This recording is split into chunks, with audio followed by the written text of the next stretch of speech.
I read because it is a gift from the Creator in order to help other people to work through their problems, to be able to avoid certain situations, and to be able to attune themselves to a higher possibility. Reading is on prophecy, or reading is only for two things. One is for to warn you, and the other is to bless you.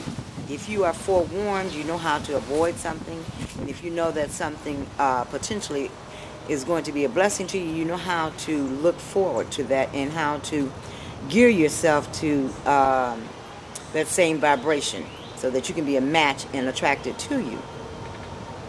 I think some people, do they read because they want to solve a problem? Most of they come to you when they have a problem, right? Yes, they do, and sometimes they just are at as you like to say, stuck, and they want to know what's going on, what's the next best move, what should I do, how should I go about it, do you see anything that I'm doing to block myself, or is there anything in my vibration that I need to change? It's not always because they have a problem. Sometimes they're just curious as to what's going on in their life. But Lady Oshun, can you tell individuals, can you give a forecast of their future? Oh yes, absolutely, absolutely. When you are in someone else's vibration, you're able to see what lies ahead in the immediate future, also what may lie ahead in the far distant future.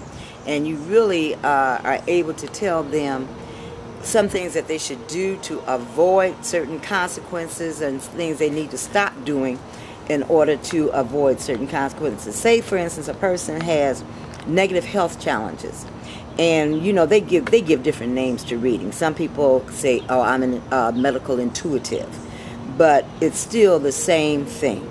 I could look at a person in their vibration and see farther on down the road that they're going to develop a disease or dis-ease.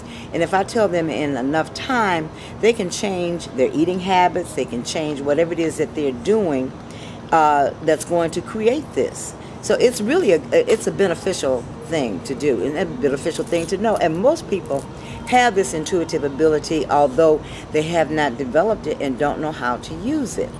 But many people have the same gift, and they use it in different ways. Some people call themselves psychics, some people call themselves intuitives, some people, they say they're prophets, but it's the same gift, it's just a different way that you use your gift. No, I don't call myself a psychic, although I have psychic abilities. There are different titles. Some call me a prophetess, some call me a clairvoyant, some call me the oracle. But it's the same gift. You're able to foretell the future. You're able to change people's life. You can guide them, life coach. You can guide them in the direction that they're going to be most successful in. And people come for all reasons. A lot of times people come about relationships. They want to know about the man or the woman in their life, or they want to know when are they going to have a man or woman in their life.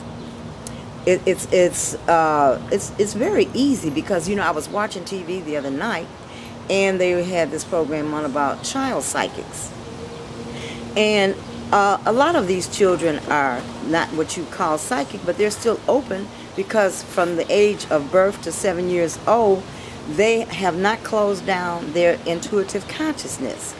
And they really need to be guided because there are a lot of negative influences that can attach themselves to these children.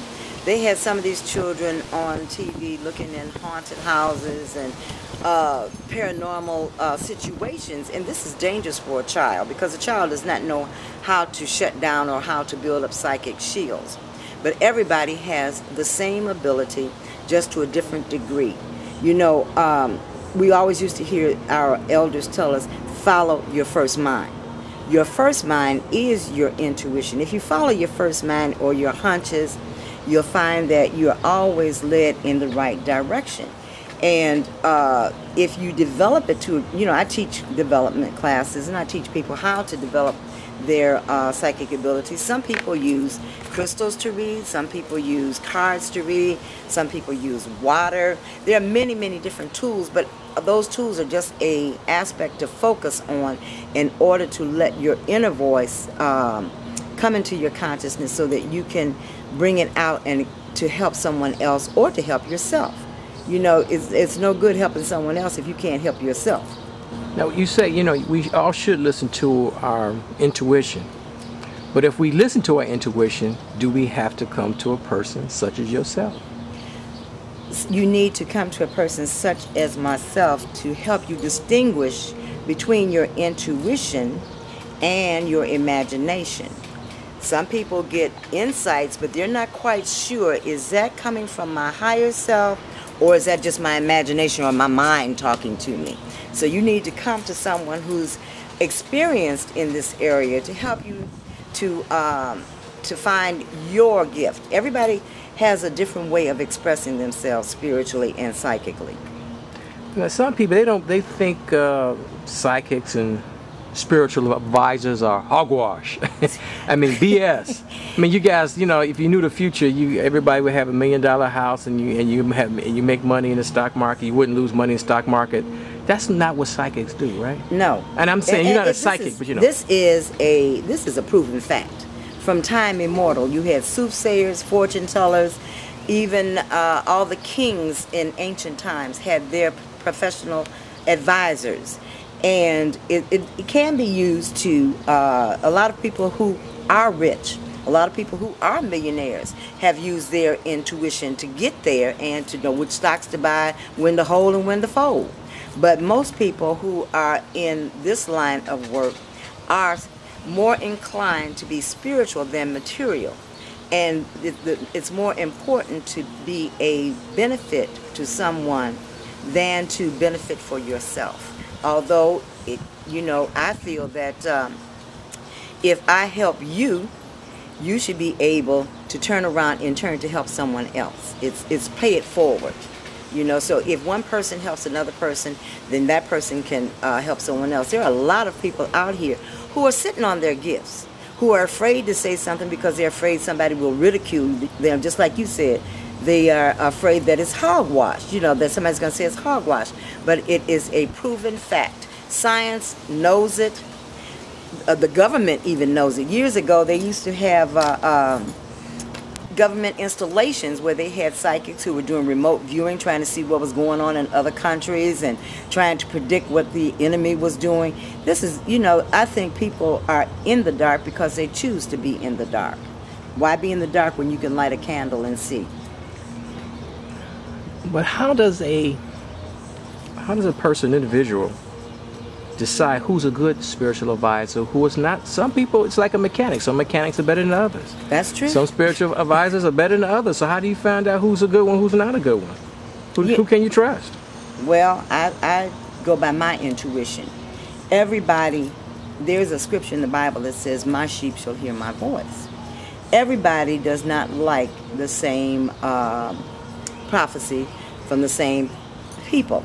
If there's somebody that comes to me that I feel can benefit from someone else, I will refer them to someone else.